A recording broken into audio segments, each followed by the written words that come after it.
good, team? We running it up again. It's fucking late at night, baby. 12:32 out here. Fucking what? 3 a.m. out there. 3:32, but we still getting it in, baby. That's what we do. C Pete MMA and my boy Cam MMA. Fucking just got off big fight week, UFC 326. Oliveira, Max Holloway, BMF. A lot of people were upset with the performance, but you know what? Charles did what he had to do to win, and you can't hate on that. At the end of the day, it's MMA. It's not boxing. It's not kickboxing, and you got to give a round of applause to Charlino do Bronx Oliveira, and respect to Max Holloway. The best is still blessed, always. But, we're straight back into another fight week, going down from the UFC Meta Apex in Las Vegas, Nevada. Sacramento's own Josh Emmett versus Argentina's Kevin Vallejos.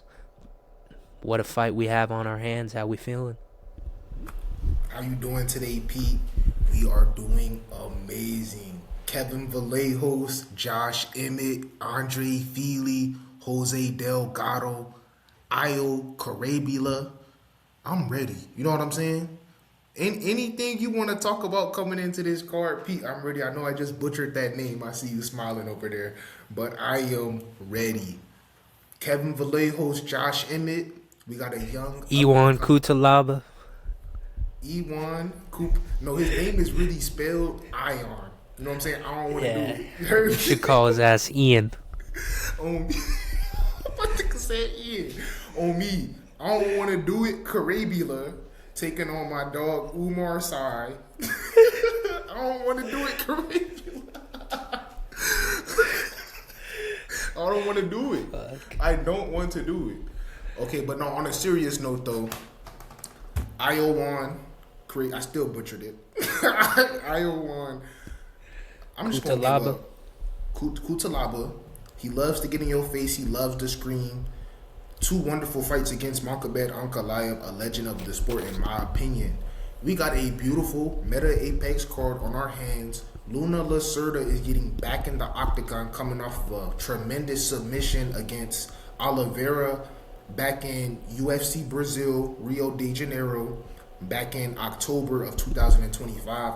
He'll be hopping back up in there against Hector Sosa, who's a 14-1 prospect, very dangerous, nothing to play with, has amazing stand-up and amazing grappling. Amazing card, Pete. Oh my gosh. I think that this card, honestly, if we're going fight by fight, is definitely up there with some of those ones. You give me your thoughts on the card, and without further ado, I'm ready to get into it. I'm not trying to waste no time. Yeah, I don't think, I'm not going to say it's a bad card, but I don't think it's anything crazy, but I do think it's a very underrated main event. I think Mr. Kevin Vallejos has a very great opportunity to make a name for himself, he's fighting the knockout artist. He's kind of a knockout artist himself, so, taking names, kicking ass. I'd love to see it. He's 25 years old, I believe. Real young. His only loss is Gene Silva in a close decision on the Contender Series. So, no knock on that at all. You can't hate on that. He's a great fighter. I love Josh Emmett too. He's a great fighter too. He's local out here. But the only thing that worries me about Josh Emmett is just the fact that, he's 40 years old now, 41. That's not a knock on him. It's just kind of reality. You get older. It's a young man's game, and I tend to favor Kevin coming into this fight, especially when you look at it the way he did a guy I know you got a lot of love for, and Giga Shikadze. The way he was able to do a world-class striker like that, I was impressive, man. The spinning back fist and landing those elbows and the ground and pound to finish him, that was quite the performance.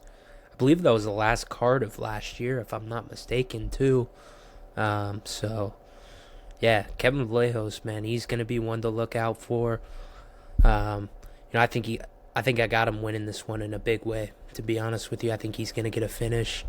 and I think it's going to be a spectacular finish.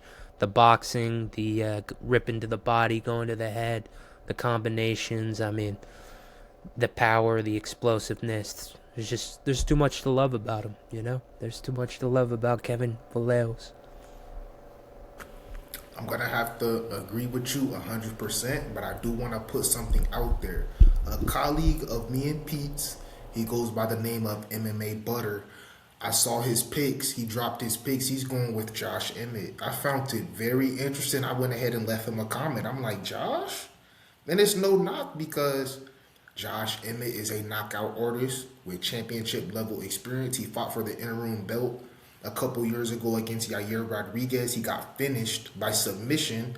Still, he was still able to get up into the octagon, get that championship level experience. He knows what it feels like to almost be there. You got a young up and comer in Kevin Vallejos who has everything to gain and nothing to lose. If he loses to Josh Emmett, we're not going to look at him like he's crazy. Josh Emmett has fought for an interim title, like I just said, against Yair Rodriguez. He has that experience. He's fought against the world's best. You get what I'm saying? Some of the top dudes in the division right now, he's faced, i.e., Movsar Evloya. No, my bad. I apologize. Lerone Murphy, who fights Movsar Evloya next week, which is crazy. He fought Lerone Murphy, who's an undefeated prospect, and went the distance with Lerone Murphy. He's fought people like Bryce Mitchell. Like, Josh Emmett is that guy to where if you lose to him, we're not going to hold it against you.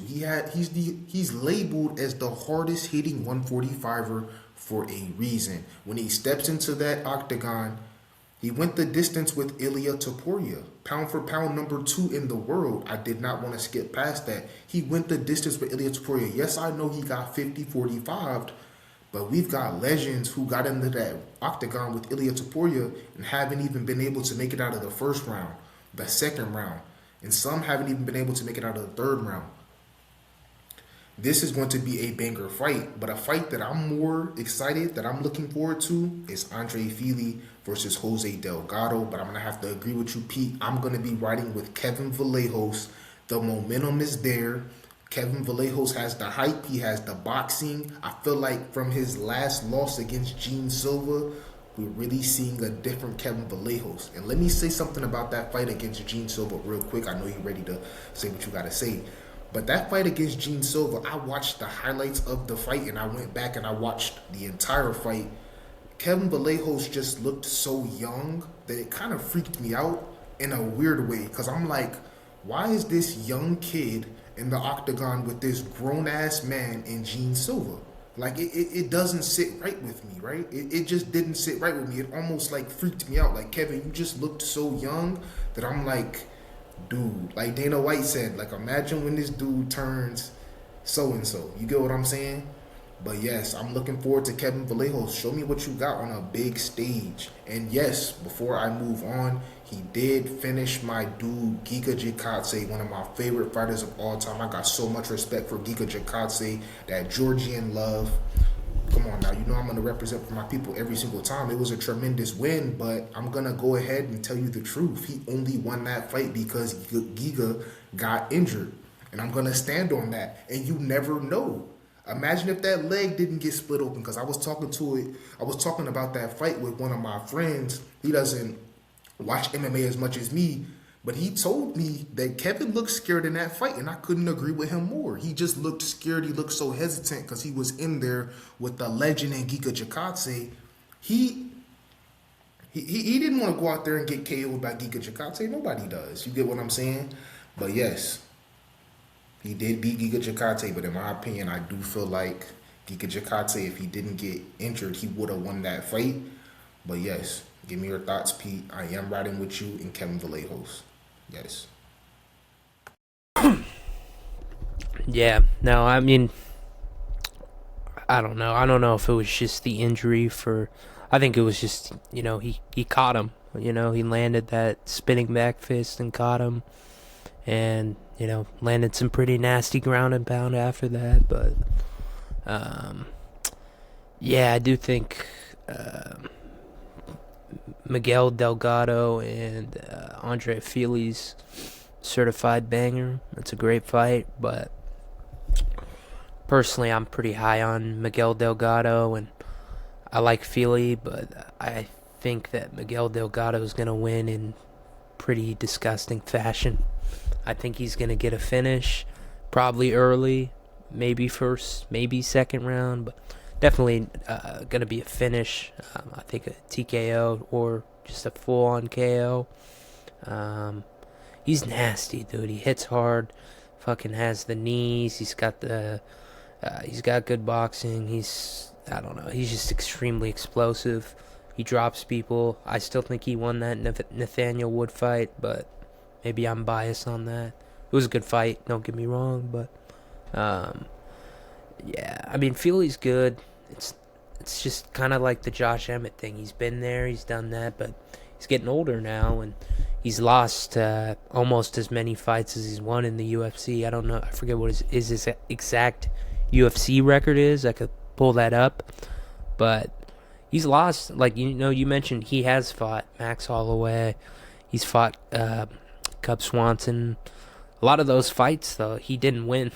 I'm just being honest. It's not me hating, but a lot of the best guys that he fought in the UFC, he just didn't win those fights. And I mean, I don't know. We'll see. I mean, I'm not counting him out. He won his last fight, but you go down the list. He lost to Milk.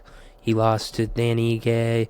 Lost to Joe Anderson Brito, Nathaniel Wood, Bryce Mitchell, Sadiq Youssef, Michael Johnson, Calvin Cater, Yair Rodriguez, Max Holloway. So he's fought fucking crazy killer's row of fighters, but he's just lost a lot of those fights, unfortunately. So I don't know. And with a guy like Miguel Delgado, sparks people out.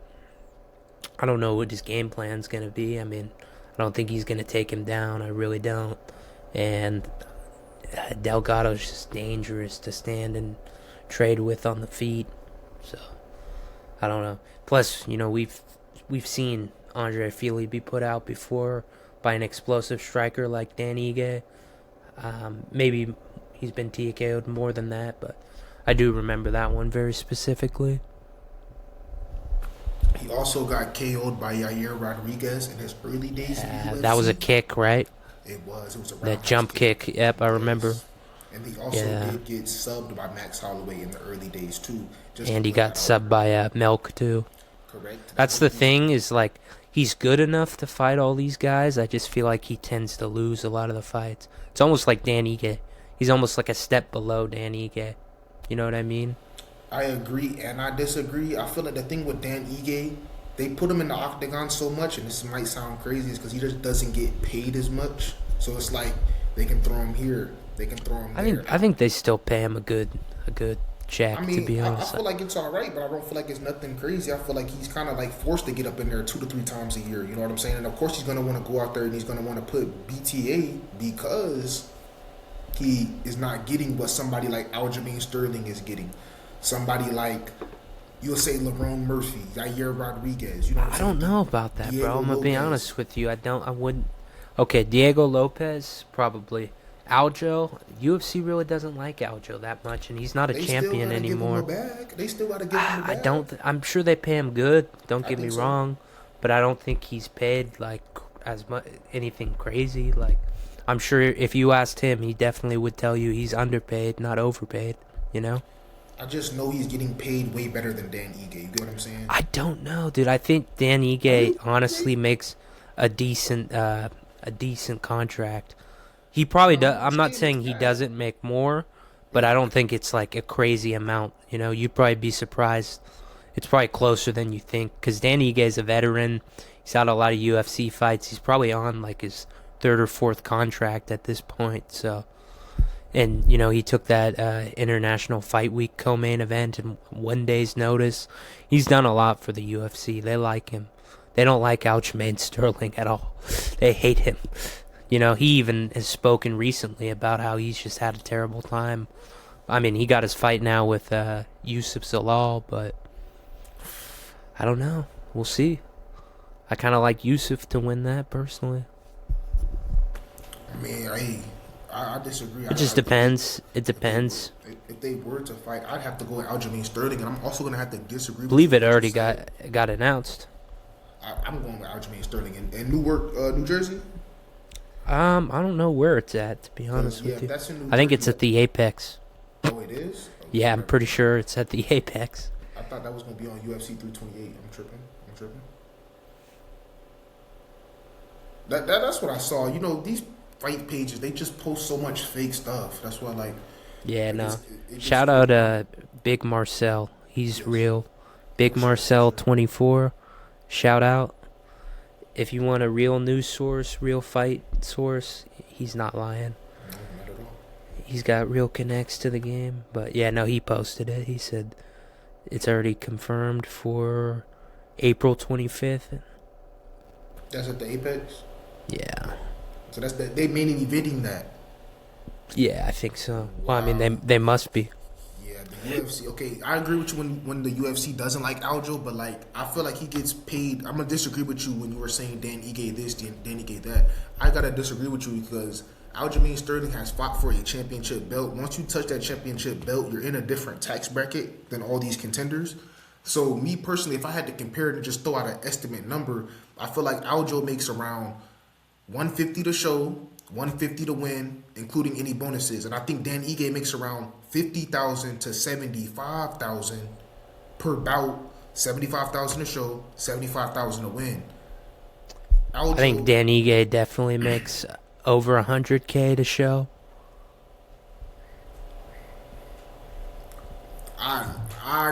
I couldn't tell you. I don't I know. mean, we're not managers. I don't know Yeah. for I was sure. about to say I But couldn't tell you. 100, I 100 think just Dan sounds Ige is crazy. one of those guys that gets taken well. Nah, 100's not crazy at all. So he's getting He's one of 200K to those fight. guys that is gonna get taken care of. Oh yeah, I'm sure he has had nights where he's made close to 500. Honestly, like the night where he fought for the co-main event, they definitely took good care of him. No, I'm trying Even to think. Aljo has said though, he said that the O'Malley fight he thought he was gonna make a bag for, but the pay-per-views didn't do well. So he's like he did good, but he said he really didn't get paid anywhere as much as he thought he would. And he said he definitely regrets taking that fight. As he should, because he took the fight on like 4 months after he had another fight, and it was the worst But of his career. But I I still just love know Aljo though. I don't know I got exactly love what for Dan Aljo. Ige makes, but I know they definitely the UFC likes Dan Ige a lot. I mean his nickname's 50K. You know what I mean? Now he changed that to 100 grand. Right? He sure did. Now he sure did. I mean, I just don't know. I'd assume he's taken care of, but But I don't I know. mean, It's, if you it's look at it hard. on an overall basis, Aljo's definitely made way more overall. Yeah, I'm just definitely. saying at this point now that he's not a champion anymore, he's not making that pay-per-view money. So you think they make the same amount? If they do, it's not crazy. I I just feel wouldn't like say the same amount. I'm just saying Aljo probably makes like maybe 100 more, maybe 75. I'm not positive. I could see Aljo making like at least 300 a fight each. Dan maybe like 175. I don't know if they're on the win split bonus, the win show bonus. A lot of people have that, but some people don't have that. But yeah, I don't know. I mean, I'm sure Aljo still gets well taken care of. Don't get me wrong. nah, I mean, I think he does. Like, I mean, how can you not? I don't know. The fighter pay is really confusing to me because they say they don't make any money. They're claiming they're making money, but I just know Aljo, he has to be alright. You know what I'm saying? But for my pick for Andre Fili versus Jose Miguel Delgado, I'm gonna go with Andre Fili. And to pick up on what you said, Andre Fili is 25-12 and one no contest. Jose Delgado is 10-2. So what I'm looking at, if we going off of just records, Andre Fili has way more experience, and it's like he clears Jose when it comes to experience because Fili's been there since like 2015, 2016, 2017 up until now. Delgado, Jose just joined the UFC. He's still getting a taste. I'm not trying to say that this is his curveball, but you can kind of say his curveball was Nathaniel Wood losing that fight. So now he has a chip on his shoulder going against Andre Fili. He might want to rush at Fili, you know what I'm saying? I'm not saying he's going to get clipped, but like I feel like Andre Fili will fight this fight smart. One thing about Fili, he said this a year or two ago, probably 2 years ago now. He said he treats every single fight as if he's going on a title run. He said that on Ariel Helwani back when the show was called the MMA Hour. He said every single time he goes into a fight, he's looking at this fight as, oh, this is my start to a title run. Me personally, Andre Fili, he's 36 years old. That is not old. That is not young. 36 years old, you still have about 5 to 6 fights left, depending on how much you're getting back up in there. His last fight against Christian Rodriguez was an absolute banger. That was one of my favorite fights of 2025, and I have it posted. You know what I'm saying? You can go check that out. It was one of my favorite fights. What made that fight my favorite fight is because Christian Rodriguez, he wasn't that outmatched. You know what I'm saying? He was able to strike with Fili. He was able to take Fili down a couple times in the first round. As the fight progressed, I seen Fili take a leap. He like, nah, I'm going to keep circling. I'm going to keep putting this jab in your face, and I'm going to shoot for takedowns. That fight was just such a close fight. And I love how they both was able to take each other down. Fili was like, hold on, I might need these takedowns to get the win, so let me go ahead and take you down about 3 times. So the fight was just extremely technical, and I love how they just kept striking. You know what I'm saying? They took each other down to try to confirm the win, and I love that from both. They're fighting with a sense of urgency, and you love to see it in the featherweight division. You know what I'm saying? You love to see those guys, hey, let's get to it. Andre Fili, he got that experience. I'm trying to tell you, experience pays. I don't want to bring up all the scenarios like I do every single video I get on, but experience.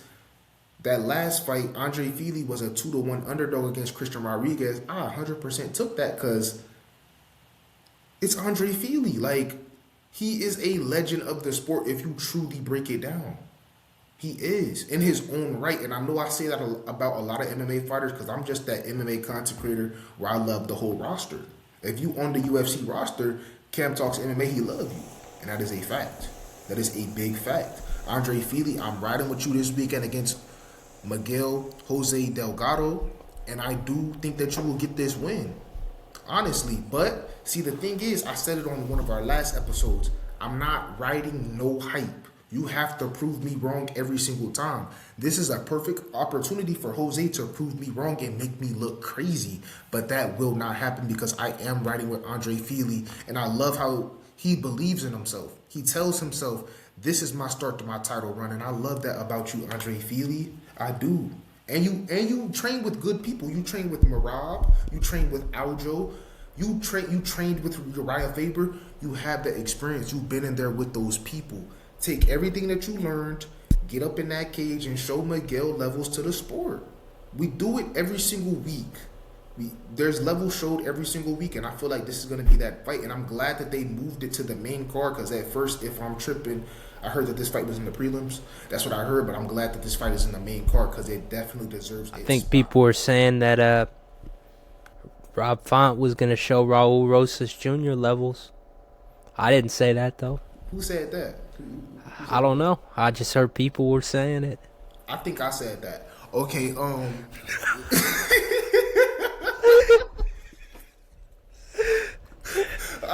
I think I said that. But let me, honestly, a lot of people said that. I'm not gonna lie. But let me talk about it though.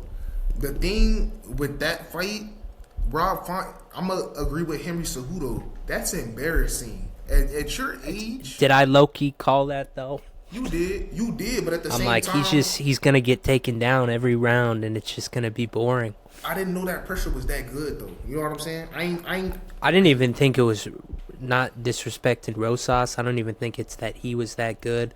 I just think it was a really good matchup for him at the time. Age wise, like I think 3, 4, 5 years ago, Rob Font might beat him, but 37, 38-year-old Rob Font. He's lost a lot of fights. I don't think, I just didn't see him winning that one. Oh my goodness. No, okay, listen. So let me talk about that fight. I love Rob Font, and I still love him even though after he got this loss against Raul Rosa Jr., The thing with Raul Rusa Jr., I'm still not sold on him yet because he showed that he's a little injury prone. So I don't want him to take a fight with an injury and then go out there and get fraud checked. You know what I'm saying? I don't want that to happen to him. His next fight, I feel like the only fight that makes sense for him right now is another grappler. So give him Umar Nurmagomedov. Umar Nurmagomedov wants to fight. He wants to fight Mario Batista. He wants to fight Amin Sahabi. He wants to fight Davison Figueiredo. Two grapplers. Let's just see it. You know what I'm saying? I don't want to give him another striker. I mean, I seen. You said that. Raul Rosas versus Umar? Yes. Yes. Yes. I think Umar will show him levels, but. Yeah, he would. That's a bad matchup for him. You gotta do your dirt. Who does he fight though? That's the thing. But he's only 13th. Raul's only 13th. You know, it would be an interesting matchup. I don't think they would do it just because they're both two young guys. But I think later down the line we could see Rosas versus Talbot. It's gonna happen no matter what because they're both so young. But when does Rosas plan on when does Rosas plan on retiring?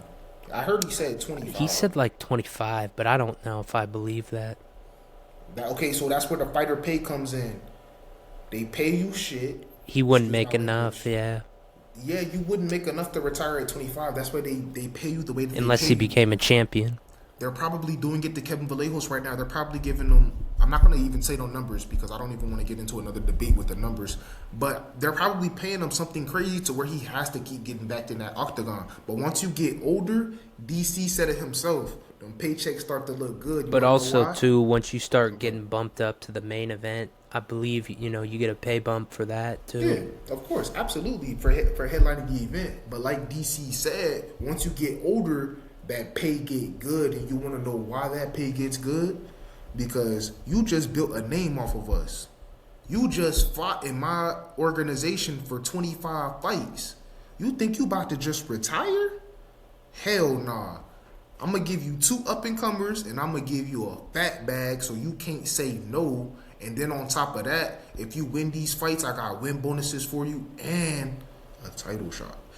But they say it like this, a title shot. They say it so it goes up here, a title shot, a title shot. Oh, I always wanted to touch gold. Now I got something to fight for.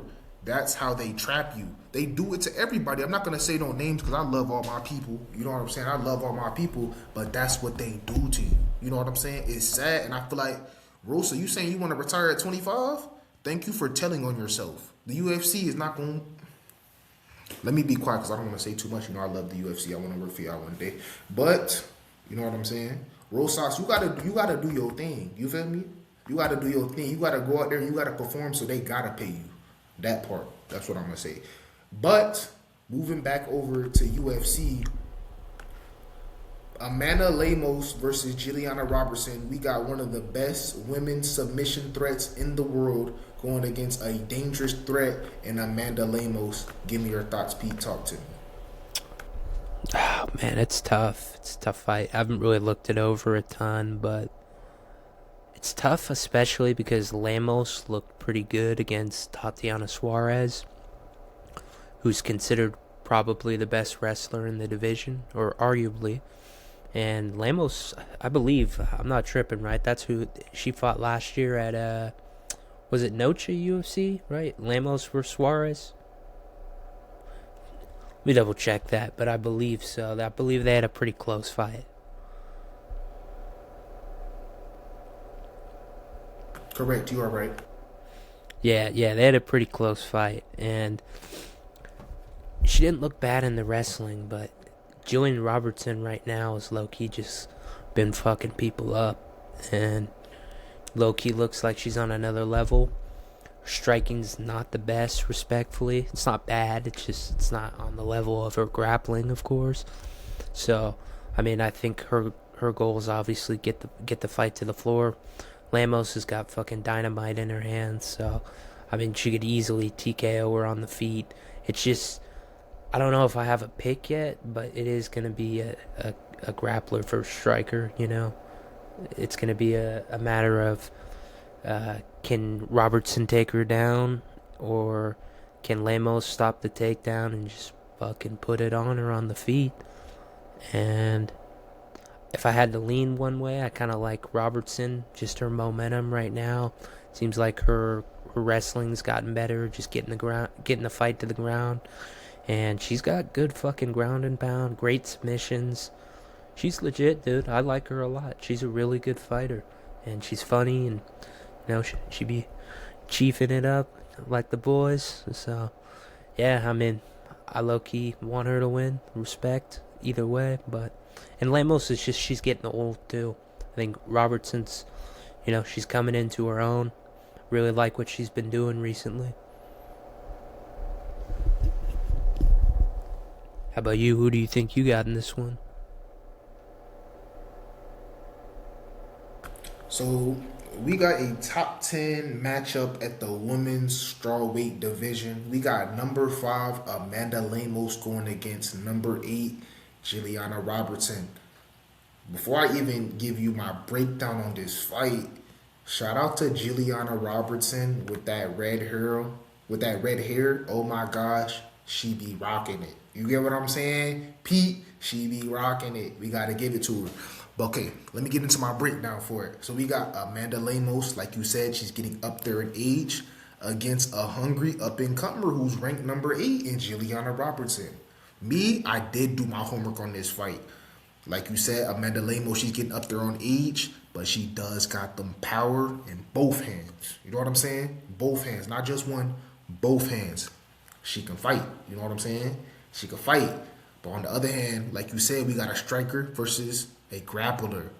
If she gets that arm bar, she gets you in a crucifix, she gets that body, she gets your back, it's going to be a tough night. But Amanda Lemos does have solid grappling. Her grappling is not bad by any means. It's not the best, but it's not bad. I feel like she does have good enough grappling to defend a couple takedowns, try to keep it standing, and definitely land off a couple shots on Juliana Robertson. But I am going to have to agree with you. I'm going with Juliana Robertson. She's younger, has amazing ground game. I don't know if Amanda, I know she has the age, she has the experience. I just don't know if Amanda Lemos has the ability to really deal with that pressure from somebody who really wants to take your arm off in Juliana Robertson. So with all of that being said, my pick for the co-main event for UFC Fight Night in the Meta Apex, Kevin Vallejos, Josh Emmett, will be Juliana Robertson. And I do got her submission 3rd round. I can see her getting a submission. I can see Amanda Lemos landing some big shots, like some crazy shots to her. It's like, oh my gosh, is the ref about to jump in between them? Nah, I don't see it. I got to go with Juliana Robertson. She has a lot of hype. She has a lot of momentum. And it's the red hair. You know what I'm saying? It's the red hair. But yes, with all of that being said, I'm going with Juliana Robertson. Amen. Well, one I need your opinion on for sure is one of the GOATs, the legend himself, Muktabek Otabai versus Chris fucking Curtis. Pete, before I even answer your question, at 170. I just want to say thank you for asking me that question, because my boy Chris Curtis is back. Let's go. All right, let's talk about it. Let's go. I'm so excited to talk about this fight. Thank you for asking me this. Chris Curtis versus my guy, Orabal. Let's talk about it. Chris Curtis is coming down from the 185 division, and he's fighting in 170. He fought both me and Pete's man, Max Griffin, in a very close fight. It was a split decision, but I'm going to keep it real. I had Chris Curtis winning that fight, so I am not mad at the results of that fight whatsoever. But Max Griffin, he looked good for his age. Max Griffin, I'm impressed. You looked good for your age. You didn't let that Chris Curtis pressure get to you. Chris Curtis is dangerous. He can really knock you out, and it's crazy. I feel like people underestimate it. The only problem with Chris Curtis is he's 38 years old, and he does not fight that much. But I still love you, Chris Curtis. But you're going against a hungry, and what I mean hungry, a hungry up-and-comer, and my guy Orabal, so this ain't nothing to play with. You cannot take him to no split decision. He's very good on the ground, and he has some dynamite in those hands. Watch what he did to Jack Hermansa. But I'm not counting you out. Absolutely not. I'm not counting you out, Chris Curtis, because I know you can fight and I know you can box and you got some crazy pressure and I love how you keep your fist at your hips. I don't know. It's just something about it. Just the way you fight, Chris Curtis. I'm impressed. And you're a good guy too. I'm not gonna lie. I hopped on your TikTok lives a couple times. You're a very chill guy. I love the vibes. It's just everything about you is so cool. But Orobal is nothing to play with. But if I had to give you my pick at the moment, I have to go with Chris Curtis because this is a step up for Orobal. You go from Jack Hermansa, and then you're going to a guy like Chris Curtis who's knocked out guys like Brandon Allen. You get what I'm saying? Me personally, I gotta go with Chris Curtis. If Chris Curtis does lose this fight, we gotta start looking at retirement. What do you think, Pete? Start looking at retirement if he does lose this fight. But I gotta go with Chris Curtis, me personally. But I do love Orobai, and I love how the UFC is just gravitating to him. I love it because, like I said in my past videos, we need hype. Give us something to talk about. Give us something to look forward to. But you give me your thought, Pete, and I'm ready to hear what you got to say about this. Yeah, man. You know what's funny? One of my best friends, shout out the homie Gabe. He trains with Orobai, so I was asking him about him, and he said that he was at the river one day, and then he just randomly saw him running, and he's like, "Oh shit, it's Orobai," and then he said that he just waved at him, and he was just locked in, running on the river and shit, just locked in. But all that being said, I like Orobai, to be honest with you, and I think it's more of, well, not just an age thing, but I like his momentum. I was fucking shocked at what he did to Hermanson. I mean, maybe it was just the chin, and he was already a 185er with not a great chin, and he cut to 170, and he got chinned badly, but yeah, I like Orobai. He's got good grappling, he's got power, and yeah, I don't know. Chris Curtis, though, he's got good takedown defense. He's got really good boxing. I could see it being a back and forth fight. I could see it being a war, a fight of the night type of deal. You know what I'm saying? You remember his fight against Mateus Raumbecki? That was like one of the fights of the year. I could see it being like this. He's probably going to have a tough time trying to take Chris Curtis down. He's got really good takedown defense. But yeah, I like Orobai, probably by decision. I think he wins by decision. I think 29-28, it'll be back and forth, but he pushes a pace. He's got a lot of pressure, and I just think it's his time right now, you know? Chris Curtis has been there and done that, had some big moments in the UFC, but, you know, a great win of Orobai's that people forget. He submitted Euros Medic. I think a lot of people forget that. But his UFC wins are Euros Medic, Jack Hermanson, Elvis Brenner, and Tofiku Masayev. So his only loss was a split decision. But I don't know. What do you think? Very interesting take, but I like CBP. One thing about me, you gotta understand. I love hearing all your takes because you do cash a lot of your picks. So like every single time Pete talks, I have to listen. I'd be an idiot if I didn't. These past couple cards, you've been doing your thing, and that is a fact. No, you've been doing your thing. So when Pete talks about his picks, you gotta listen, and that's a fact. You gotta listen to everything he's talking about. You know what I'm saying? Because he likes to go into debt with it. That's interesting that you said a 29-28. That's all I see. It's either Chris is going to win by 29-28 or Orobai's going to win by 29-28. Yeah. But it can... I think it's going to come down to that third round, you know? Yeah. Who's going to be able to give that effort? Chris Curtis don't get finished, and neither does Orobai.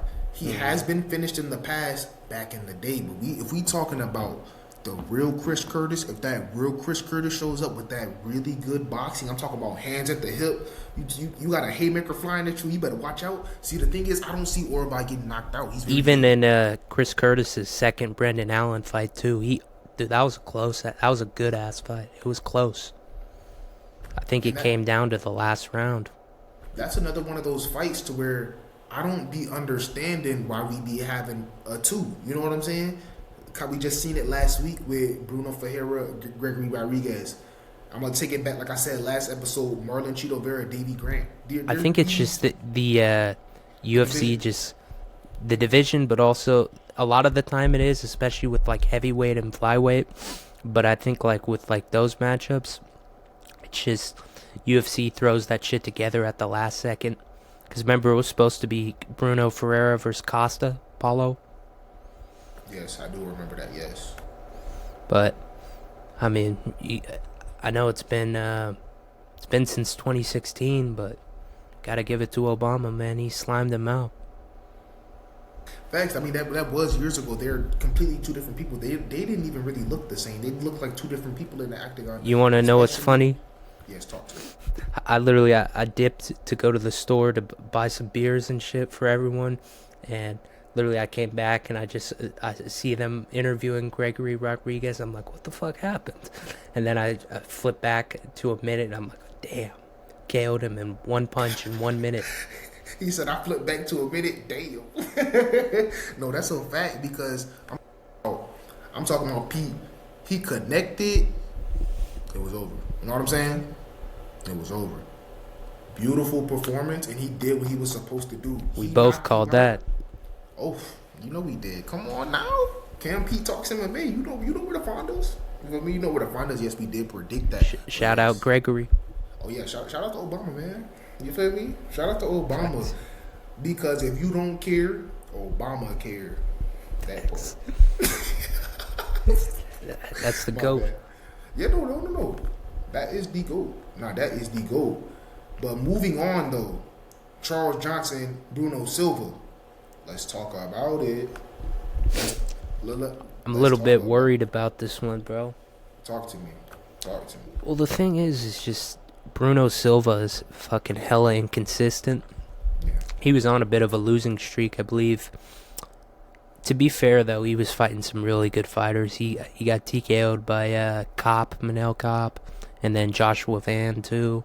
So, it's not like those are bad losses, but he was on a bad streak. And then he came back and won a fight recently. I'm trying to remember who it was against, but... It was Hung Wei Park or something like that. It was that young the guy that fought Tyra. Yeah, and he lost to Tyra, too. Yeah, that young something... Jungsu Park, maybe? I don't know why his name's slipping. It's like Hung Wei Park or something like that. Sung Wei Park. Yeah. Something like that, yeah. But, yeah, he beat him. He came back. That was a good win. I'm not going to lie, it was. And then, with Charles Johnson, bro, you never know what you're going to get. You know what I mean? It's like, he's a box of chocolates. You never know what you're going to get. No, I'm just kidding. But, low-key, though, I mean, it's like... Bro knocks out Joshua Van, then loses and gets knocked out by Alex Perez, and then he knocks out Loner Kavanaugh, and I'm trying to think of some other random, loses to, what's his name? He lost to, Cody Durden, I believe. Yeah, he lost to Cody Durden. It's just like, he's so inconsistent, dude. He's the Michael Johnson of flyweight. You know what I mean? He's got some crazy wins, but he also has some bad losses. Fuck, man. I think he gets it done. I want to say he gets it done. Only thing is I put a pick on him last time, and I was literally talking. It was actually with MMA Butter, funny enough. Me and him did a parlay, and it was Charles Johnson. I forgot who the other one was. I think Gene Silva, maybe? I don't know. One of the picks hit, I know that, but I was talking to him. I'm like, dude... He's like, yeah, Charles Johnson's hit. And I'm like, probably, but I'm just worried because he's so inconsistent. And, man, I'm like, he's going to recover. And, nah, bro, he got done dirty by Alex Perez. And Bruno Silva's kind of a similar build, and he hits hard, too. So that's the only thing that worries me.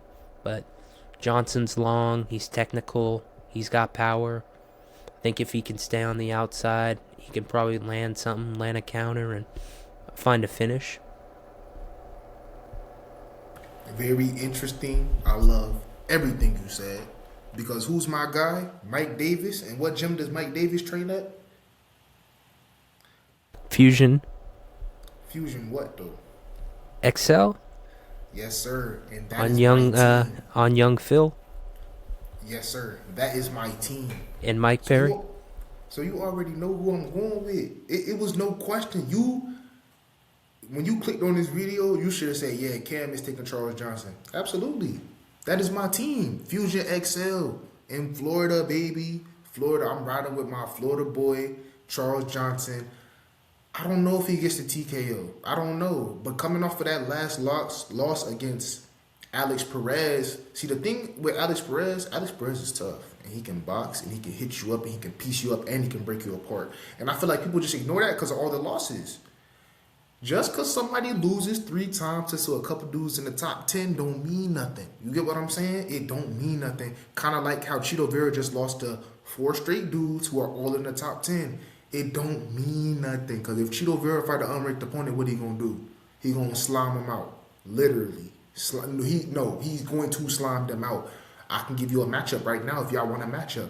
If they gave him, I'm going to give him a ranked opponent. If they gave him Kyler Phillips, Chito Vera would piece up Kyler Phillips. If they gave him Vinicius Oliveira, he would piece up Vinicius Oliveira. Those are my opinions. Hot take, if they gave him Mario Batista, I feel like Chito Vera beat Mario Batista. Argue with me in the comments. I will reply back to you. But listen, though. I'm riding. You can turn your mic back on. We can talk. Yeah, we here to talk. I don't know about that. There's no way. Batista? You think he's better than Batista right now? Can I answer that question? Yeah. I don't think. What Pete? I know. All his last fights were all splits. I don't care what the judges say. We've had so many shitty judges. I grew up on the UFC and I watched so many fights that just ain't make no sense, Pete. David definitely beat him. Maybe. It was 2-1. He won 2-1, but think it was 2-1. I definitely think David won. I don't think it was 2-1, but people also gotta understand. I love David Martinez. You wanna know why? Because I love his sister. Me and his sister is locked in. That's what people don't understand. Me and Melissa Martinez, we are friends. You know what I'm saying? So what does that make? If I'm friends with his sister, what does that make me and David? Brothers. Yeah. So David's my brother. David's my brother. Damn, so you're rooting against your brother. No, I'm just... I talk about MMA, Pete. Like, I gotta keep it real. You can't have a filter. Even though I be taking people that's on my team, I know it. You pick and choose, right? You pick and choose, right? But listen, though. No, this is my thing. The last 3 fights, because not the Sean O'Malley fight, the last 3 fights, they were all split decision losses. Amin Sahabi, Davison Figueiredo, David Martinez. I can understand why you say he beat him because of the takedowns. But he ain't do no damage with the takedowns. Cheeto was landing those elbows, and Cheeto got right back up to his feet, and they got right back to striking. The striking numbers were pretty close. You know what I'm saying? No knockdowns from either. And David did not come out the same way he came out in the first round. He was in that first round. You could hear the width in the kicks. He was like, I'll demonstrate it for you. He was like, ha, ha, ha. Right. No, we saw that. Nah, bro. You got to admit that your boy just took that out. My boy, Cheeto did not win. He did not win that fight. There's no way. My boy is David Martinez. I had Cheeto Vera winning. You thought he won that fight? But you also want to know something crazy? I also thought that Calvin Kattar was going to beat Steve Garcia. Back in 2025 on the main event. No, that wasn't no main event. I'm tripping. That was Derek Lewis versus Taliesin Teixeira. Yes, yeah. No, I had Calvin Kattar winning. The Nashville card. Yeah, what's wrong with that? I had Calvin Kattar winning. Calvin Kattar. Nah, I mean that's fair. I had Steve. I had Steve all day in that one. And guess what? And then when Steve fought David, who did I take? Steve Garcia. That's what I'm saying. I had Steve in that one too. So it's like when you prove me wrong, like you just did, David. What did I say in last video? I said, if you beat Cheeto Vera, I'm taking you to win every single fight. I don't care. So Cam Talks MMA is riding with David for the rest of his career. That's that. Like, you get what I'm saying? Cheeto Vera did not lose that fight. I'm a realist. I keep it real. The fight was super close. If I could put up the stats right now, is that what you want? You know what I'm saying? But now, you know what you should do is look up MMA decisions, and then look up Cheeto Vera, and it'll show you all the media scorecards. It'll show you if even one person scored the fight for Cheeto Vera. I'll do it right now. No. We're not going to do that. No, we're not gonna do that, Pete. We're not gonna do that because you're not about to do that. You know, you're not about to do that to me. In my opinion, from my MMA content creating standpoint, it was a split decision loss. David Martinez still won. I'm not saying Cheeto won. That's what you feel what I'm saying? I'm saying Cheeto lost by split decision. That makes the loss just hurt a little less. You know what I'm saying? Because I love Cheeto Vera. You know I love Cheeto Vera, so I'm going to defend him. Everyone scored at 29-28 for David. And guess what? It was 1, 2, 3, 4, 5, 6, guess what, 7. Pete? Guess what, Pete? It was almost like 20 people. And guess what? 20 different media outlets. And guess what, Pete? Hey, I might get some backlash for this, but they're all some dumbasses. That was a split decision loss. You telling me Cheeto didn't win round 3? No. Okay. He didn't. All right, no, Clearly he didn't. All right, let's you know what? on. We can agree to disagree. We all know Cheeto Vera didn't win that fight, though. Cheeto Vera, I got your back. If you see this, you got to make sure you hit me up and we getting some foreign content. You know what I'm saying? We getting some sparring content. I can teach you how to really throw. You heard me? I can teach you how to really throw. Get that dub. You heard me? Yeah, I love Cheeto. That's my guy. And I'm going to keep riding with Cheeto, but I love David Martinez too. That's where you got it confused because you think I'm just riding with Cheeto because he's my dog. No, me and Melissa Martinez is locked in. I know I just said it, but that's my girl. You know what I'm saying? That's not my girl, but like that's my home girl. You know what I'm saying? So if I'm home girls with her, what does that make David for me, Pete? That's what I'm trying to ask you. That makes David my brother. So David and Melissa, I'm locked in with both of them. You know what I'm saying? I just had Cheeto winning the fight, and me, I can admit that I was wrong. I should have took David, but like Cheeto, yeah, I'm riding with my pick. I had Cheeto winning the fight, and if Cheeto get in there again this year, he gonna win. I'm calling it right now. He gonna win. So if Cheeto get his fight booked, I'm already taking Cheeto. So don't ask me who I got. Okay, I'm talking to me riding with Cheeto. I don't care who you book him against. You can book him against Peter Yan. I got Cheeto Vera. Okay, yeah. Chill. No, that's my boy though. That's my boy. Enough of Cheeto Vera. I'm riding with Charles Johnson to beat Bruno Silva because those are my guys over at Fusion XL. Moving on. It's enough of Cheeto Vera. I'm not talking about Cheeto Vera no more. Cheeto Vera. I'm not talking about Cheeto Vera no more. That's my guy though. I love that nigga, so it is what it is. But now let's move on though. I got Charles Johnson. Facts. Yeah, right, I agree. Okay, I got you. Moving on. Vitor Petrino, Steven Aspelin. Let's talk about it, Pete. Please give me your thoughts. And I said that name wrong. Go ahead and correct the name. Oh no, I wasn't laughing at that. I was just smiling at Steven Aspelin. Oh yeah, the GOAT. Yeah, that's my guy. You know what's crazy? He likes the GOAT. broccoli. He likes broccoli. You know what I'm saying? You know what that means? He go get his broccoli cheese on Saturday night. So let's get it. Tell me who you got. Shit, man, I always rock with the big boy Steve, but I don't know, man. It's tough because Vitor is a big fella, hits hard. He's got some grappling too, but Steve's an even bigger fella, and he's got good striking. He hits. He can TKO him, but it's tough to make that pick off the top. I would favor Petrino, to be honest with you. And I love Steve. It's nothing, not a knock against him or anything. I just think Petrino, he's very big. He's very strong physically. And he can hit hard. And yeah, I favor him. I favor him to win that fight. But I wouldn't be, if he gets tired, which is very possible. He was doing that in his last fight, even though he got the knockout. Because he's got so much muscle at heavyweight, so it's like he carries around a lot of muscle. I think he gets gassed out a lot easier. And Steve, I think respectfully, I mean, he might not look like he's in the best shape, but I think he's in pretty good shape cardio-wise. He's got that cardio. He's got that gas tank. He pushes a pace, so I don't know if I have a pick yet for this. I like the fight a lot, though. I'm not going to say I have a pick. Because I could see Steve winning this fight. I really could. I could see him stopping some momentum early, avoiding the big shots, and start putting it on him in the second and third round and get a finish.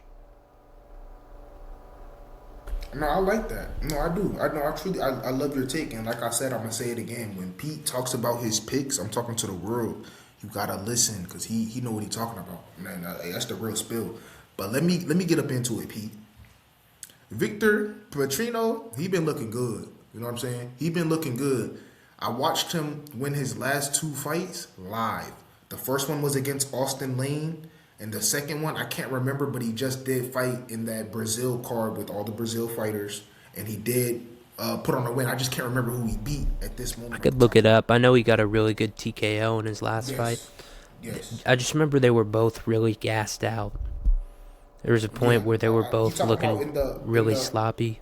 In the Brazil fight, correct? Let me look it up. It might have been a different card. I'm about to say, because did he fight in 2026 yet? Or I'm tripping. Did he? I don't think so. I think it might have been the Brazil card. You're right. Let me look it up. Steve did though. I know Steve did though. I know he fought in 2026, right? Yeah, it was. It was against Thomas Peterson. Okay.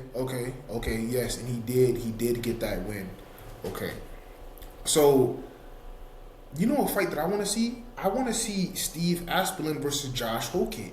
I feel like we got robbed out of an unranked heavyweight fight. You know what I'm saying? That would have been a banger. They don't like each other. They go back and forth. Steve don't like him. Josh Hockett don't like him, but Josh Hockett is fighting Curtis Blades. So focus on Curtis. Handle your business. Do what you got to do so we can see this fight later along the lines. Because we got a little storyline here. You know what I'm saying? At heavyweights. And Steve can box. But the question is, Pete, is Victor too much of a step up for Steve? Did we just destroy Steve before Steve started? That is my question. I want you to answer that before I give my pick. Did we destroy Steve before Steve even got started? Please answer that question for me. I think it just depends, but I think, based off what we know of Steve, he was a big boy. He's a resilient guy. I think even if he takes the L and gets TKO'd, I think he'll be back.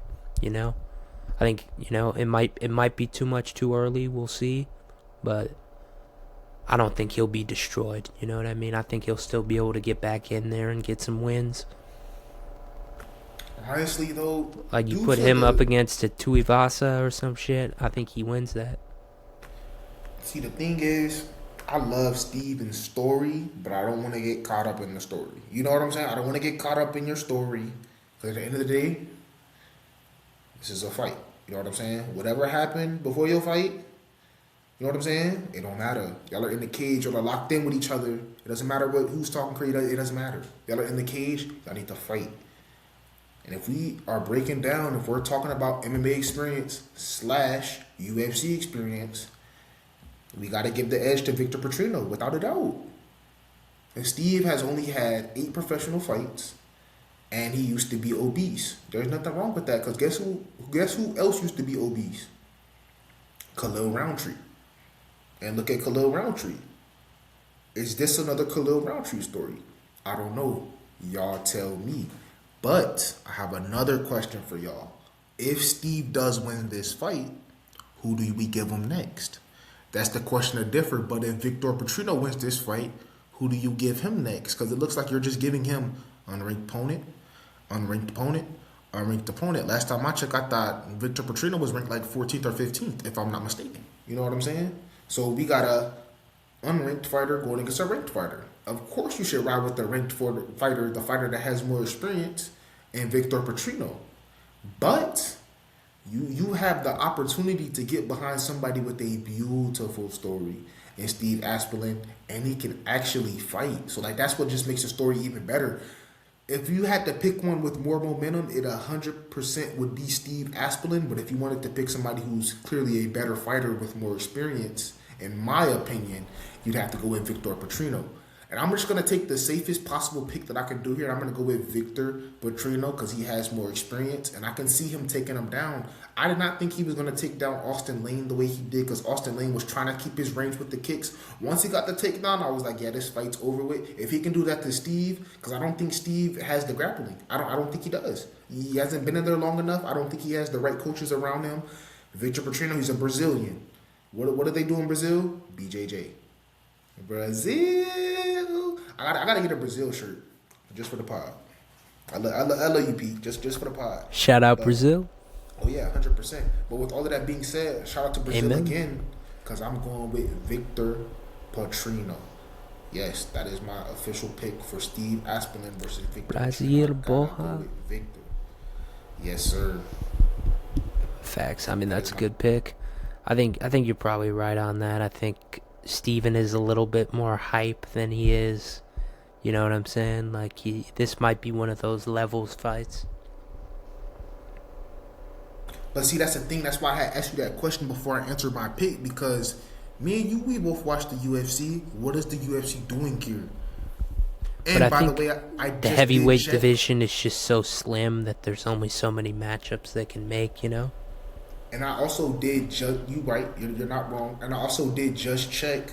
Victor Petrino is ranked number 15. So if Steve does win this fight, he will be in the top 15. By the way, just to put that out there for anybody who didn't know, because before To be this fair, fight, though, Victor Taliesin was not ranked. Teixeira, he wasn't ranked at all, and he became ranked off of one win versus Junior Tafa, who wasn't ranked. Correct. Yeah. And then he was ranked in his next fight against Derek Lewis. You're right. You're right. You're 100% right. Taito Ivasa's still ranked right now on 6 losses in a row. What is he, 14th? I think 15th. Nah, Victor's 15th. Well, I mean, unless it's not updated, never mind. Let me check. I could check on my phone. Yeah, so I was about to say, because it's... I don't know. I saw a post on Instagram saying Taito Ivasa re-entered the rankings at 15 or something like that. Yeah, I seen that too. I actually did see that. I think we seen the exact same post. Oh no, they're both 15. Oh, so they have it kind of like, okay. No, I understand. I understand when they do that. Like how they have Mankamed Ankalaev and Yuri Prohaska. They're both ranked number 1. You want to know why? They're both just that good. Like if somehow Talon Shera is number 11 right now. He should be top 10. That's my opinion. I mean, Deleja is ranked above him with 1 win in the UFC. And Rizvan, right? Now Rizvan probably has 2 wins. Yeah, Rizvan's number 7. No, Rizvan, I think Rizvan only has the 1 win, I believe, right? Against somebody who got cut. Jalton. Yes, sir. Damn. Rizvan's good though. I actually like Rizvan. That's a crazy part. I actually like him. Like, I think he's got some potential. Yeah, I actually like him. See, the thing. He honestly might have won that Blades fight too, if I'm being honest. No, he did. It was close. I wanted Curtis to win, but I think he won. That's my opinion. I think Rizvan won. The thing with Rizvan, he can hold you up against that cage if he wants to. And one thing about me is I find that impressive, especially at heavyweight. Why? How can you hold this big ass man up against the cage? You get what I'm saying? You're dangerous. You know what I'm saying? You're dangerous. But moving on though, Pete. Luna Lacerda versus Hector Sosa. I thought your name was Hector. My bad, brother. But Hector Sosa versus Luna Lacerda. I watched Luna Lacerda fight in his last fight against Oliveira back in UFC Brazil. He got a submission. Luna Lacerda, he's a submission threat. He did take about 2 to 3 years off before fighting that fight, and he still looked phenomenal. And they're booking him against a tough up-and-coming prospect who is, they saying he 1-0, but now I've seen his record. He's 14-1, and he's dangerous. Hector Sosa is dangerous. I watched him fight. Yes, you can say that they're tomato cans, because technically, if you're not in the UFC, you can be considered a tomato can. Technically, you know what I'm saying? That's not saying that you are a tomato can, but if you got a bunch of knockouts and submissions against people that aren't in the UFC, we consider those tomato cans. Once you get to the UFC, we see what you really got. So this is a huge test for Hector Sosa to go up against somebody like Luna Lacerda, who's looking to submit you. Luna Lacerda does not want to strike. He doesn't want to stand up with you. He doesn't want to throw the jab in your face. He wants to grab you. He wants to take you down. He wants to put you where he wants in the octagon, and he wants to submit you. With all of that being said, like I said, I'm not riding with any hype of Hector Sosa. I'm going to ride with my dog, Luna Lacerda, by submission by either round 2 or round 3. And if he does not get the submission, I do have him by unanimous decision. So regardless, you can take the money line. You can take him by finish. But I'm riding with Luna Lacerda. That is a fight that you need to be looking out for on the prelims. Pete, please give me your thoughts. Me personally, I'm riding with Luna Lacerda. Please let me know how you feel. yeah, no, this is another one of those fights. I haven't done a ton of research on it yet, but I like your pick. That's fair. I know Souza's just coming off the Contender Series, I believe. I don't think he's had a UFC fight yet, so Lacerda's definitely the more experienced one, but he is only, I think he's 1-2 in the UFC, so he's lost more than he's won. So I don't know. I kind of like Souza, to be honest with you. I mean, I'd have to look in. Once I look into his record a little bit more, I would make an official pick. But um, I would lean towards him. I know what's his name, Luan Lacerda. He got finished. He lost against Damone Blackshear and Cody Stamen. So those are two good fighters. It's not like he lost to someone bad or anything, but yeah, that's kind of how I feel about this fight until I look into it more. No, 100%, and I love the honesty from Pete, and I know that pick will be coming out Saturday, and I am looking forward to it. Please don't break my heart. You know who I'm riding with? I'm riding with Luna Lacerda. But another fight that we gotta break down is Elijah Smith versus Su Young Yu. Did you do your research on that one, Pete? Elijah Smith. Elijah Smith? Oh yeah, I like Elijah Smith. And then Su Young Yu, 16-3, no contest. And he ain't nothing to play with. He is nothing to play with. But Elijah Smith, he's the one who had that crazy slam, right? See, that's what he I'm might saying. be one of them Pete ones. He might be one of them ones, though. That's the thing. We'll see. I will definitely see. But please give me your thoughts on that fight.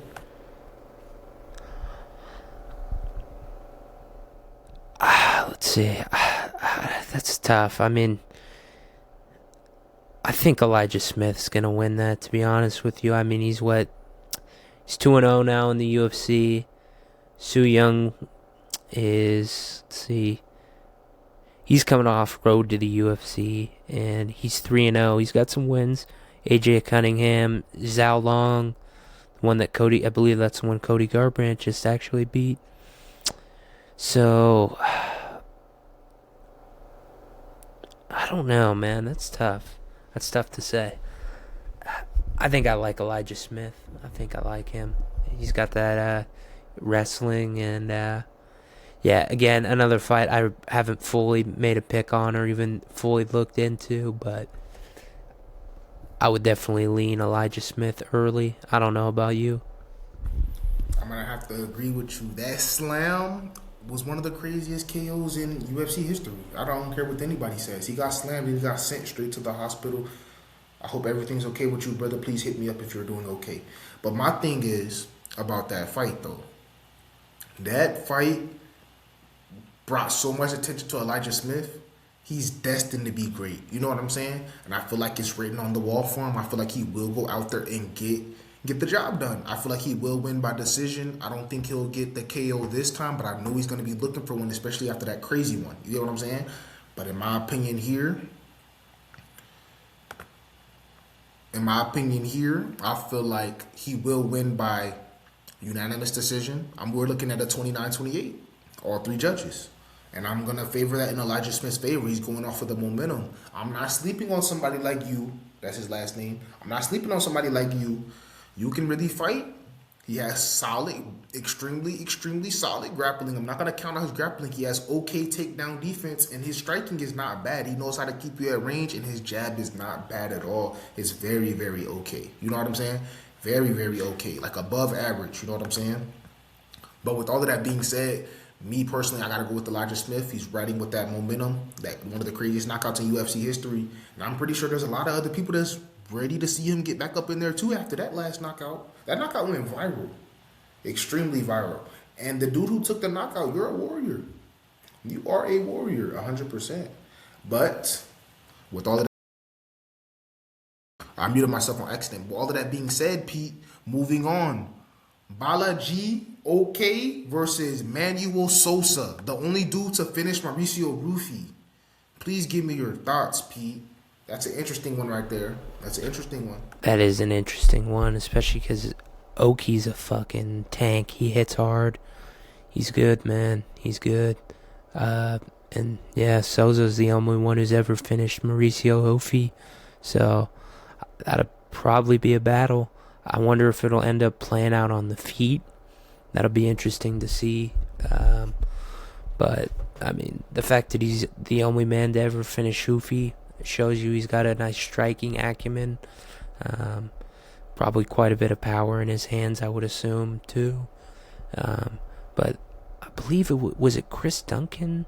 I believe Bellagioki got submitted by Chris Duncan. And I think he was having some moments on the feet. I think he's the one who also, he had a great fight with Mason Jones.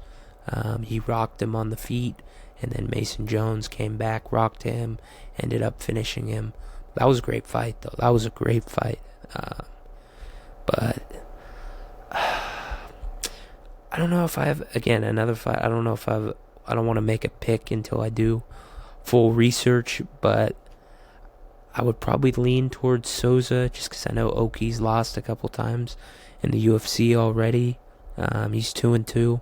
He lost to Mason Jones and Chris Duncan, and he beat Michael Aswell and Tim Kuwamba.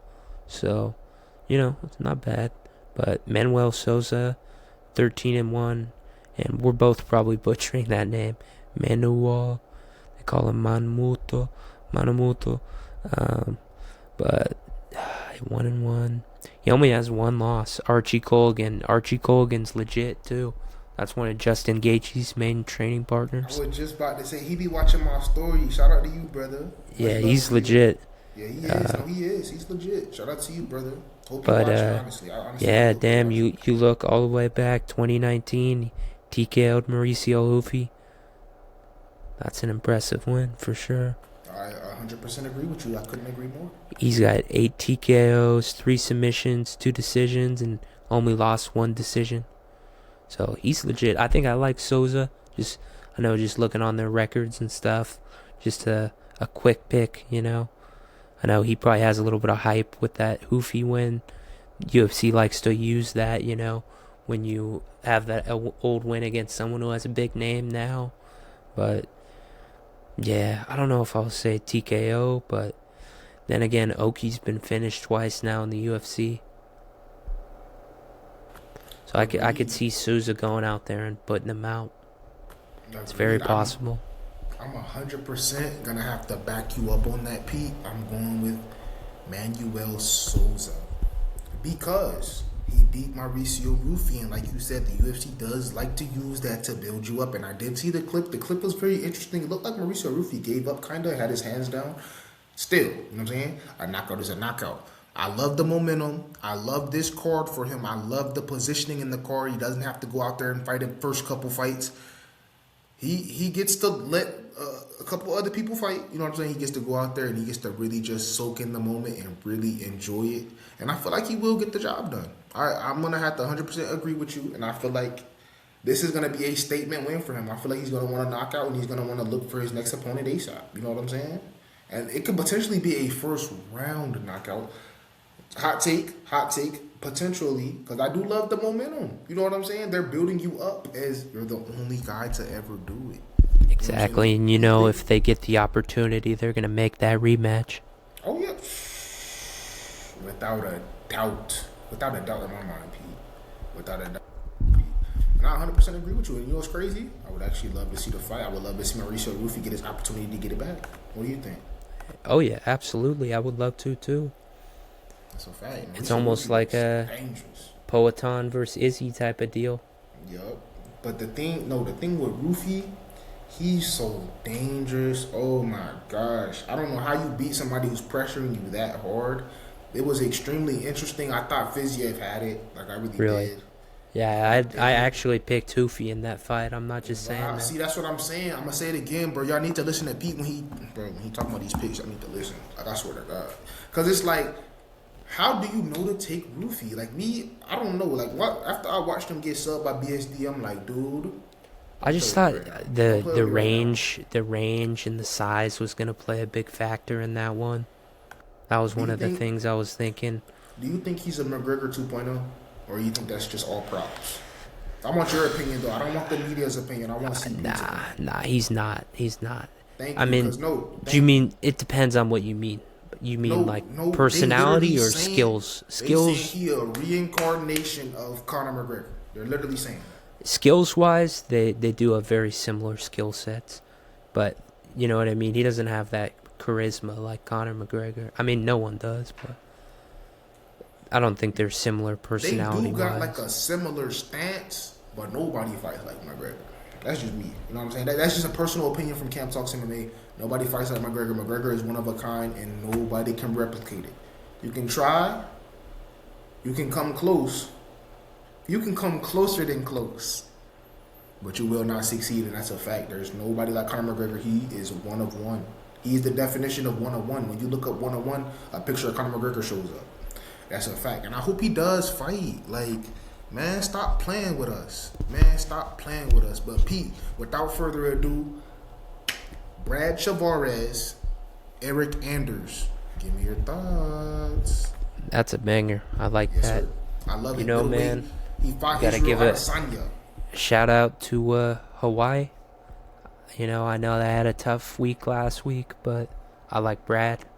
I think Eric's getting a little older. I think when it comes to the striking, I think Brad Tavares is the far better striker. He's got good boxing. He's got some nice low kicks he can use. And yeah, I think Eric's a guy who likes to take people down. You know, former college football player. Shout out Alabama, Roll Tide. You know, he's one of them dudes, Alabama, born and raised. But yeah, I think he's gonna try to take him down, and I don't know how much success he's gonna have doing that. And yeah, I think he might get him down first round or two, but Brad's a dog. I remember, I think there was a point in time where he was off the UFC roster, and then they re-signed him, and we were all hyped. Brad Tavares, but yeah, Brad's legit. I think he wins. To be honest with you, and I know Eric's already looking. He already has one foot out the door, looking to retire. So, you know what I mean. We got another agreement from Mr. Pete and Cam, myself. I'm going to have to 100% agree with them. Brad Tavares, he has the championship level experience. And like you said, I don't like when fighters have one foot out the door unless your name is Michael Chiesa, Cub Swanson, Giga Chikate. If your name is not that, if you have one foot out the door, it's going to be hard for me to like, Cheeto Vera too. It's going to be hard for me to like, kind of like, you get what I'm saying? Gravitate towards you in winning this fight. If you got somebody like Brad Tavares, he eats, sleeps, and breathes fighting, and he's still fighting. He fought Israel Adesanya back in the day for the belt, and he's still here walking, and so is Izzy. But like I said, I'm going to have to agree with Pete for this one. I'm going with Brad Tavares by finish. Yes, by finish. I feel like we're going to see some finishes. It's something about that Apex. You know what I'm saying? You either get those super close decisions or you get those finishes. And also, I know one of these dudes wants a bonus. Go take care of your families. Go take your family out. Summer coming up. Brad Tavares, he want to take his summer. He want him and his whole family to eat good this summer. And that is a fact. But yes, Pete, was there any more fights you wanted to talk about? Did you want to break down any of these ladies' fights? You talk to me because I'm always down to talk MMA. You let me know. But I know, me personally, I don't we think could talk about some of last week's fights. Oh yeah. Let's do it. I'm ready. I'm about to say you start us off. Let's get it. I mean, Charles Oliveira, Sean Levels. I mean, 2 to 3 years Sao Paulo and forget. Okay, so let me talk to the people real quick, Pete, because look, yes, y'all seen me take Max Holloway. Y'all did. Am I ashamed? Absolutely not, because I'm that guy. If I pick somebody, I picked you for a reason.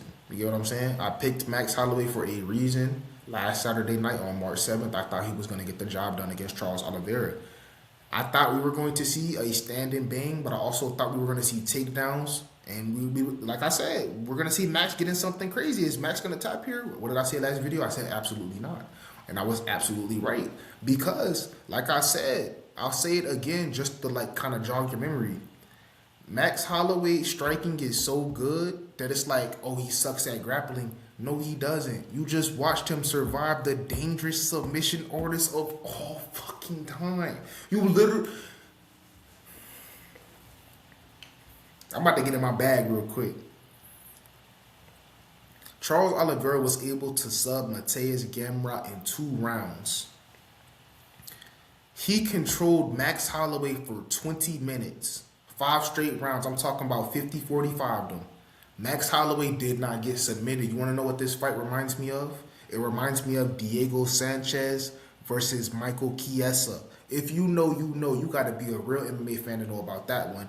Michael Chiesa dominated one of my favorite fighters in Diego Sanchez for 10 minutes in a 15-minute fight. He controlled my guy Diego Sanchez for 10 whole minutes. Had him in some of the craziest positions. You like, is Diego about to tap? I'm talking about neck cranks. Diego did not get submitted. What did we just see here with Max Holloway? Max Holloway did not get submitted. DC, you're starting to grow on me. DC, Daniel Cormier, boy, you starting to grow on me. I love how Charles Oliveira had Max Holloway in a neck crank. I love how DC said, you're not going to submit him with no neck crank. I just can't see Max Holloway tap into no neck crank. Me neither. Me neither. I don't know why you kept trying that same little neck crank. He got out of it every time. You want to know why he got out of it every time? But at the same time, you can't give him that much credit. He got 50-45, bro. He got controlled for 20 minutes. One thing he I did. will say, Pete, you could give him credit for his defense, but I love you, Pete. You know what I'm saying? I'm gonna tell you, Pete. I love you because I love how you're not gonna let me sit here and dick ride Max Holloway in front of everybody. I love it. I love how you're not gonna let me do it. But I'm speaking the real facts. No, you got to give him credit for his defense. I'm just saying, man, if Oliveira does that to him, Arman's gonna do him 10 times worse. No, I think he needs more credit because I heard people saying that Max was going to get submitted. Where are those people at? You know what I'm saying? I'm here. Charles won. You know what I'm saying? I think the vast majority of people, especially the betting line, was on Max pretty significantly, I believe. And most of the public's consensus was Max Holloway. There was people picking Oliveira, but he was absolutely the underdog in that fight. Let me break it down for you. I think Joe Rogan changed a lot of people's minds right before the fight started. He was like, Charles Oliveira's the underdog. You know, once Joe Rogan say something, everybody like, huh? Joe Rogan said what? Joe Rogan I don't said, know, though. A lot of people don't really... Joe Rogan, low-key, people don't take his opinion as seriously anymore. But just be real about it. Who? I'm just keeping it a stack, bro. No. Joe Rogan's hit that unk status where he says a lot of dumb shit. You right, like who does that to Roman Delete? No, for real, who does do that to Roman Delete? No, who does do that? When he's talking about the steel cups and shit and the leg kicks. God. Oh God, though. Oh God. And then he starts, John Jones didn't train for Gustafsson 20 years ago. I know, like... Who does that to Gustafsson? DC, Daniel Cormier, with no steroids. Who does that to Daniel Cormier on cocaine? What? Fucking John. That is funny, but no, see, the thing is, rather you say people don't really take his opinion serious or not, we still got to give Joe Rogan his credit. He was 100% right. He said that the odds... Yeah, no, he still says a lot of good stuff. He also said some goofy shit. We still got to give him credit, and I appreciate you for not letting me just try to, like, dick ride Max Holloway here. No, I mean, Max still deserves his credit, but also, I just think, like, Charles deserves credit, too, because everyone's just... the only takeaway people are saying is that, he's not a BMF because he didn't stand and bang, but it's like... That would have been a dumbass decision. You know what I mean? Like, why would he do that? Would it be smart if Max just started shooting on him the entire time? No, he's probably going to get guillotined if he does that. He's going to take a bad shot and get submitted. So, it's just like, obviously, he had to fight his game plan, you know? If he was to fight Khabib or fucking Islam, I doubt they're just going to stand and trade with Max. Like, it's just a dumb idea for almost anyone. I mean... Even he made Dustin and Justin both look bad on the feet. Literally, when he did the stand-in point with Poirier, Poirier was like, "Oh fuck, I gotta wrestle him, or else I'm gonna get fucking knocked out too." Nah, fact. You're not lying. You're not But lying. But like, I still think Max beats a lot of people. It's just the people that are gonna be able to take him down, like Armand and Charles, and I mean, here's something you may or may not agree with, but you might like this take. I mean, Gamrot probably gives him a pretty tough fight, if I'm being honest. I ain't gonna lie, I love you. I appreciate I'm just being honest. You know what I mean? Because Gamrot's a great wrestler. I love when people respect Gamrot because he's so disrespected. I don't like it. Like, you giving him multiple unranked opponents. No. Give him somebody in the top 5. Give him Paddy Pimblett. Let him show Paddy Pimblett levels. Let him slam Paddy Pimblett on his head, like I told you in the comments. When I said, do we need fighters like Paddy Pimblett? Absolutely. Because you want to know why? We got people like Mateus Gamrot that's going to slam him on his head. But look though. Gamrot, if it was a 5-round fight, he will 50-45 max. You muted. I don't know about that, but it's possible. It's possible. We just watched Oliveira do it. Yeah, but Oliveira's different too. No. Look what Oliveira did to Gamrot. No, he not different. Yes, he is. No. Listen, no. I'm about to just go viral real quick. Mateus Gamrot is a reincarnation of Charles. Shit, I fucked up the clip. No, but on some real shit.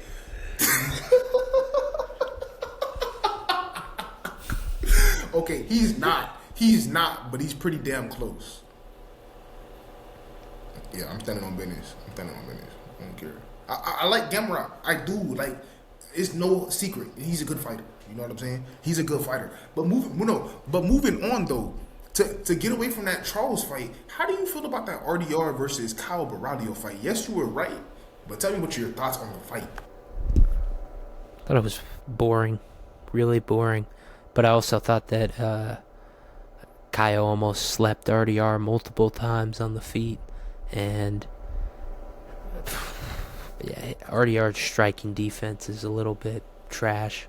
But also, Kyle grabbed the cage a couple times, I'm not gonna lie, and that definitely affected the fight.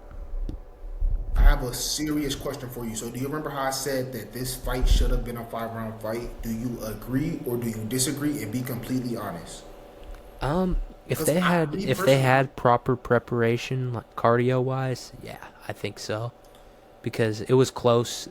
Even in a 3-round fight, it was very close. Like, that's what I was saying. When I was it definitely wasn't 30-27 in my opinion. We needed those last 2 rounds because somebody could have easily got slept in that 4th round. If we had one more round, that's why when I kept saying that this is so weird that it's a 3-round fight, it throws me off because Kyle looked so tired. And I said that he has way better cardio than RDR. You about on the same boat. You know what I'm saying? Because you gassing out just like him. The thing with RDR, he's about to go up to 205, which is a phenomenal idea. Go fight Paulo Costa because y'all both just moved up. That'll be a good fight. Paulo Costa, RDR. What you think? I think, me personally, I think it'll be a good fight because Paulo Costa has talked shit about RDR back in the day. So why not fight? He did. Did you see what he said? Did you see my post? No, I did not. Send it to me. I'll play it on the mic right now. All right, man. Let me see if I can find it.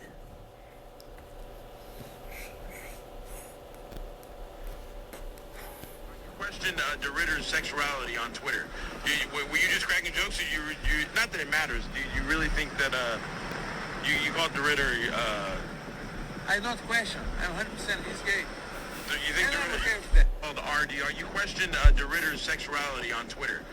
Were you just cracking jokes? Or you not that it matters. Do you really think that you called DeRitter?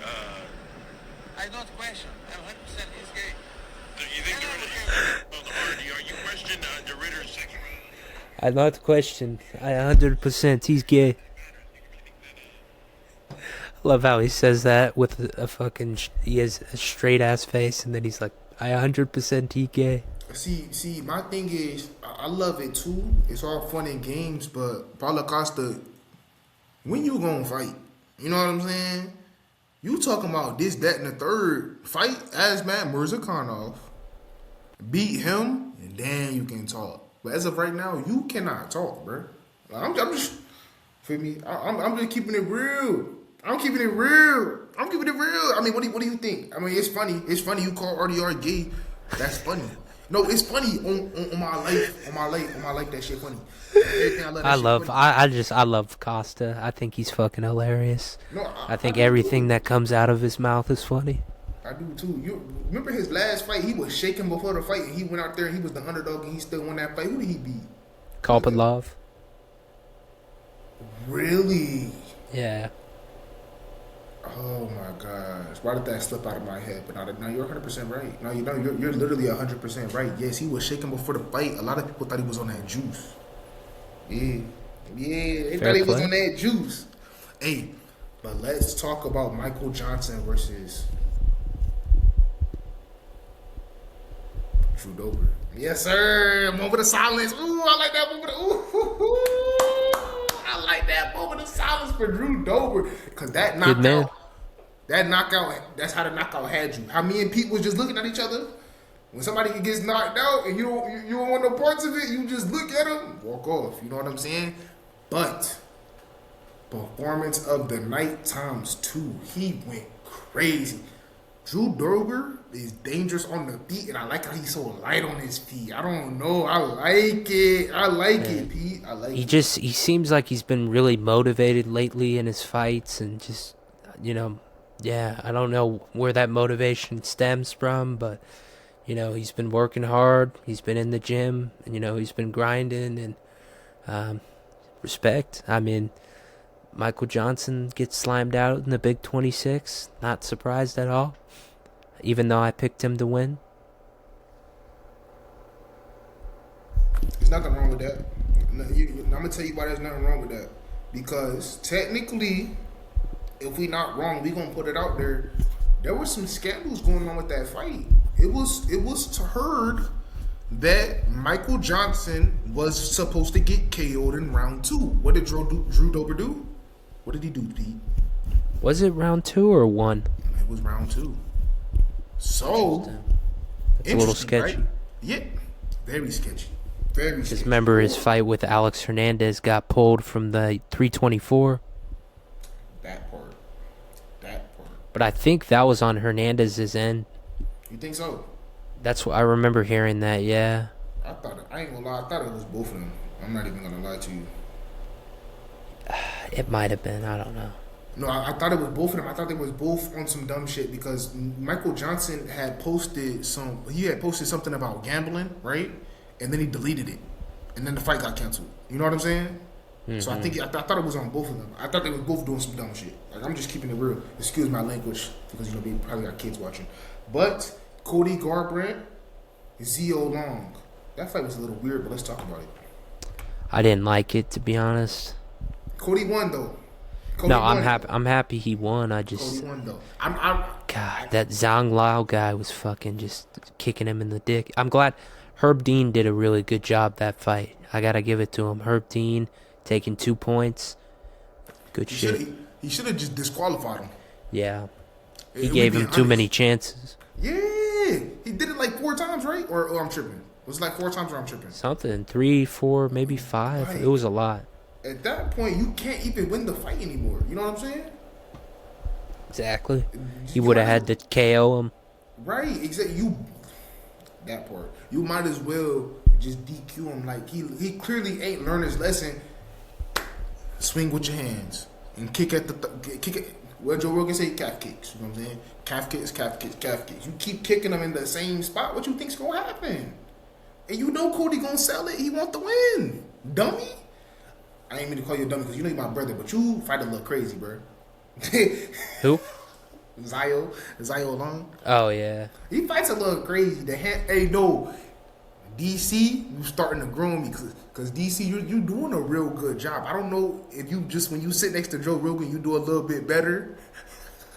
But, so you know how every single time Cody Garbrandt was hitting him, right? He was doing some shit like this. He was doing some weird shit, right? He was like you feel me? Like, he like every I can't stop laughing. I gotta go. I swear to God, I'm about to go back home and I'm about to go watch that fight because that shit is funny. So every single time he got hit, right, he kept acting crazy, like ooh, like you feel me? DC was like, okay, so I'm telling the judges that one hurt. I'm telling the judges no that shot really hurt me. I'm weak. Yeah, and then he started throwing up, bro. Oh yeah, that's crazy too. That was that like the first time you seen that happen, or? I think so. I've never seen that. I think that's what Joe Rogan was saying. Yeah. Cody Garbrandt is continuing to make history. First person to throw up in the octagon. That's more history. He in the history books. Cody Garbrandt in the history books. And he came back too. Yes, sir. He the way he ran at him. Oh my gosh, Cody's the GOAT. I swear to God, Cody's the GOAT in my life. I gotta bless him real quick. You feel me? Yeah, I had to bless him real quick. Cody, that man, bro. He that man. Thanks. Hey man, well, shit, it was good. Good catching up again, and I know we'll be running it up again soon. Special guest. Might have some coming in soon, potentially. Special guest. We gonna Amen. see. Gotta say, stay tuned. On God, we might have one. Whew. You tuned out, but hey, yeah, definitely another good episode. So I tuned out. I'll catch up with you. Yeah, for a second, your camera did. Oh, okay. I was about to say, love y'all. Special guest coming soon. Make sure you stay tuned for it. Love y'all. Amen. Special guest coming soon.